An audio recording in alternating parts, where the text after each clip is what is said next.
What's the story, Morning Glory? What's the word, Hummingbird? Thank you so much for clicking on my channel and for joining me for this review of Inmate to Roommate Season 2, Episode 1. It's going to be a disaster. So, I did watch Season 1 of Inmate to Roommate. I didn't review it, but I did watch it and I really enjoyed it. So, I decided to give it a gander and also do a review for Season 2. So, here we go. So, first up, we have Veda and Analisa. They are a married couple. They've been together for a very long time. They look like your average grandparents, right? So they live in Seattle, Washington. And when we meet Veda and Annalisa, they're giving us like a really brief history of their relationship. Veda says that they met at a foster care training, and Annalisa's like, no, we met through a mutual friend. Veda said that they met around 2001, 2002, and Annalisa corrects him again and says, no, it was more like 1999. So they're going to be housing an inmate by the name of Mark. Mark is 25 years old. He just got done, or he's about to finish his sentence of 7 years. He did 7 years in prison for robbery, firearm possession, and yeah, robbery and firearm possession. So I was wondering, how do Veda and Annalisa even know Mark? Well, coming to find out, Veda and Annalisa were really good friends with Mark's uncle. And it was Mark's uncle's dying wish for Veda and Annalisa to take care of his family. So they're going to do this in the form of housing his nephew, Mark. When we see Mark, he's still in prison. And he says, what did he say? He said something really crazy. He thinks that once he comes out of prison, he's going to be partying until the sun comes up. He said that he's probably going to be somebody's worst nightmare. He has no idea, I guess, how Annalisa is, because between Veda and Annalisa, Annalisa is the disciplinarian. She's the one that lays down the law. I think Veda himself is kind of scared of Annalisa. Annalisa does seem like someone that you do not want to cross her. You don't want to make her upset because, like I said, she seems to be really about business. Now, she says that she is a very kind person. She's a very giving person. But the moment that you make her upset, all hell breaks loose. So I don't know if Mark understands exactly what he's getting himself into with living with Veda and Annalisa. So Veda and Annalisa, they invite over their daughter Deasia, one of their friends, and their godson. And of course, the friends and family, they're like, this is not a good idea. You taking in an ex-felon into your home. We don't like it. We don't want you to do this. And they're like, no, this is what we're going to do. We've already made up our decision. This is what we're going to do because we promised his uncle that we were going to, take care of his people. So during this conversation with the friend and the godson and the daughter, they get a call from Mark himself. So he calls, and after Veda and Annalisa talk to him, because he's supposed to be coming out of prison, I think the next day, after they talk to him, Annalisa's daughter, Deasia, wants to talk to him. And the way, she was just chomping at the bit to talk to Mark on the phone, you thought that she was really going to like give him the third degree because the daughter does not like the fact that her parents are going to have this strange inmate living in their home. So when she took the phone, I was ready for her to interrogate Mark. I was ready for her to like let him know all the do's and don'ts that are going to be happening in her parents' home. But instead, she barely got a full sentence out when Mark began flirting with her on the phone. And this threw Deasia completely off track. She couldn't even do what she intended to do because he was trying to come on to her through the phone. So that was hilarious. So now we are at the day of the release, right? So Deasia is driving her parents to the prison grounds to pick up Mark. On their way to the prison, Deasia and her mother, Annalisa, kind of get into it because once again, Deasia brings up all of her doubts, all of her concerns about them living with this inmate. And Annalisa got really upset. And she was like, I'm sick and tired of people constantly bringing up the negative. Can we please concentrate on the positive of what we're doing? The fact that we're helping out someone who needs help, and we made a promise to our really good friend that we were going to be there for his nephew, etc., etc. Can we just concentrate on the positive. So that kind of shuts up Deja for a little bit. But as it got closer to the prison, Deja once again was like, well, as we're getting closer, my stomach is starting to hurt because I'm just thinking about the fact that you're going to be taking in this inmate. And her mom had to shut her down once again. So they get to the prison, and because filming was not allowed on prison ground, they had to wait like some distance away. And then we see Mark walking down this long country road towards Veda and Analisa. And when he finally catches up to them, they greet him. Everybody gives each other a hug. They talk about how it's not like they're meeting a stranger. It's like they're meeting a relative or a family member because they already feel that closeness and that connection with him, etc. So it seems like a really nice, heartfelt greeting or meeting for the first time, correct? So as they're, talking and introducing each other, introducing themselves to one another, etc., a car pulls up. And everybody's like, who's that? What's going on? What is this? And three young women come out of the car, and they came there obviously for Mark. And so even Mark acts like, whoa, who are they? What's going on here?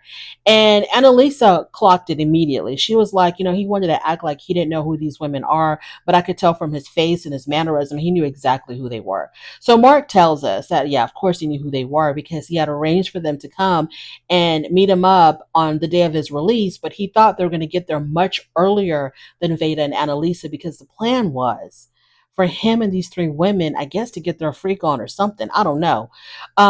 He made it seem like they're going to have this big menage a trois or whatever, but they came too late. Okay, so he missed his freak off or whatever. He missed the opportunity because the girls came too late. So already Annalisa is getting some really negative vibes from Mark because she doesn't like the fact that he made it seem like he didn't know who they were, or he didn't know that they were going to be coming to the prison to meet them. She didn't like that at all. So not that he didn't know who they were. He acted like he knew who they were, but he acted as if he didn't know they were coming there.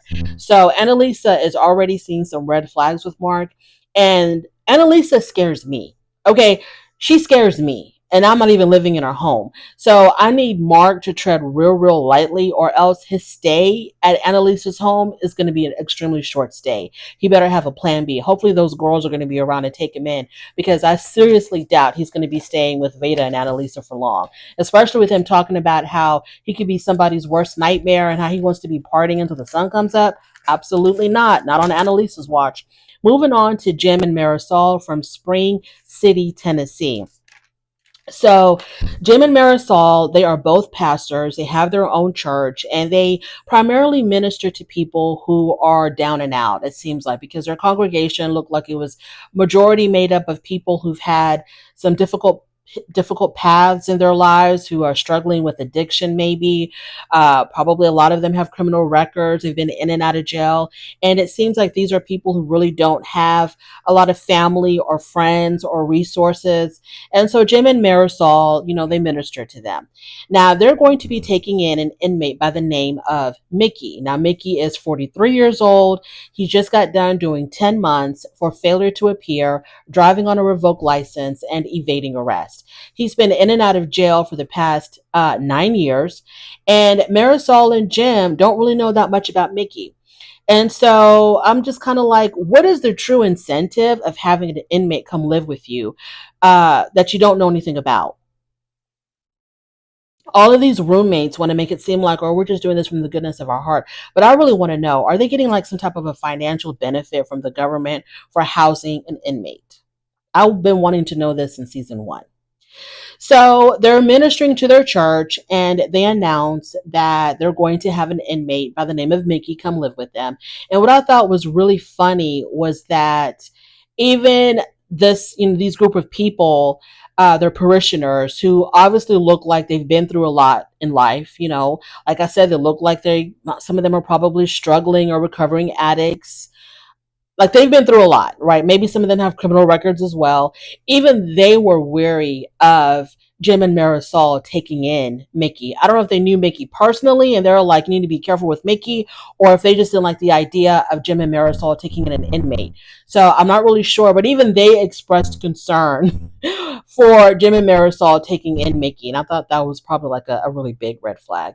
So another day we see Jim and Marisol. They're about to do a video chat with Mickey, and as they're waiting for the videos to start working, they can see Mickey, but Mickey can't see them. So he's in jail, and you're seeing him waiting for the video to start working, and he's pacing back and forth, and he looks like he could be getting a little bit agitated. So Marisol points out to her husband Jim that he's exhibiting signs of an addict because he was pacing back and forth, he was getting frustrated, he was getting impatient. So he was exhibiting signs of someone who was still struggling with addiction. Once again, you need to know this. Jim and Marisol, you need to know this. Is he struggling with addiction? Is he a recovering addict? Does he need professional help? Like, y'all need to know this before you let this man in your home. So they start video chatting with him. And while they're talking to him, they find out that Mickey, I think, has additional pending charges. So he is going to be released the next day, but there are still some charges that he has to deal with. He has to report to some county after his release and deal with those charges, which they didn't know anything about. This was the first that Jim and Marisol heard about these other pending charges. Once again, you need to know about what's going on with your future roommate. Because what if his pending charges were murder or kidnapping or something crazy like that? Like, I don't understand how y'all are taking in these strangers, and it doesn't take much to do a search on someone's criminal record. You can pull it up. It's free. Most jail or prison facilities will list down the charges of whatever somebody was charged with, what they went to jail for, what's pending on them. Or if you have the money, you can even buy those programs where you can do full background checks on somebody. Come on now. Moving on to Daniel and Kathy from Gainesville, Texas. So Daniel and Kathy, they live in Texas, and they're going to be taking in an inmate by the name of Devin. Now, Devin is 24 years old, and he lives in Colorado, and he is incarcerated in Colorado. He's doing 3 years for burglary, trespassing of a motor vehicle, and theft. Devin seems like he doesn't have a family really to help him. But I think it's because he's like worn out his family members. I think that when he was living with his family and when his family was trying to help him, I think he kept on messing up and they just got sick and tired of it. Because his grandparents were the last people to take him in before he went to prison this last time. They're the last people to take him in, and his grandparents are friends with Daniel and Kathy. And because his grandparents don't want nothing to do with him anymore, as far as having him live with them, Daniel and Kathy volunteered to take him in. Also, everybody thought that it would be good for Devin to get out of Colorado and, go into a new environment. Hopefully that's going to help him stay on the straight and narrow. So this is the reason why Daniel and Kathy decided to take him in. So Daniel, unfortunately, has a lot of health problems, and he is the one that is going to be flying to Colorado to get Devin, and then him and Devin are going to drive back to Texas. And Kathy is really worried about her husband making such a long trip because of all of his health issues. So as Daniel is telling us about his health issues, he has got congestive heart failure. He has he had he had brain surgery, heart problems, and I don't know if this stems from his addictions, because he does tell us that he was an addict. He was an alcohol and drug addict for a while, but he's been clean since 1989. So I guess he can kind of relate to Devin, and maybe that's something else that's kind of motivating him to want to help Devin out, because he's been there, done that. But Kathy's worried about her husband taking such a long trip, especially by himself. So the next time that we see Daniel, he's arrived in Colorado, and he stops by Devin's sister's house. And Devin's sister loves her brother, cares for her brother, but she can't take him in because she's got small children. And I guess, maybe he has a history of, I don't know why she can't take him in. I don't know why her having children prevents her from taking in her brother. So I don't know if he's got like a drug issue or I don't know, but she can't take him in. And the grandparents have had enough of Devin. So this is the reason why he's going to be living with strangers. So the sister shows up, and the sister talks about her brother and the things that he's been struggling with. He does have a drug problem, because I do remember her mentioning his addiction and how he's still struggling with that. And Daniel was like, well, I understand, because I've been there. I've been down that road myself as well. And I'm still struggling, even though I've been sober for, I don't know, 30 something years. I myself am still struggling. So Daniel and the sister, they're talking, and then they want to go and check out the car that that Daniel and Devin are going to be driving in. So they're going to be driving back in Devin's car. And Daniel wanted to do a search of Devin's car to make sure that there's no paraphernalia, guns, etc., that would cause for them to go to jail, both of them, in case they got stopped on their way back to Texas. So this car is packed to the hilt with stuff. It's got crates and boxes and clothes and all kinds of junk in this car. It is packed.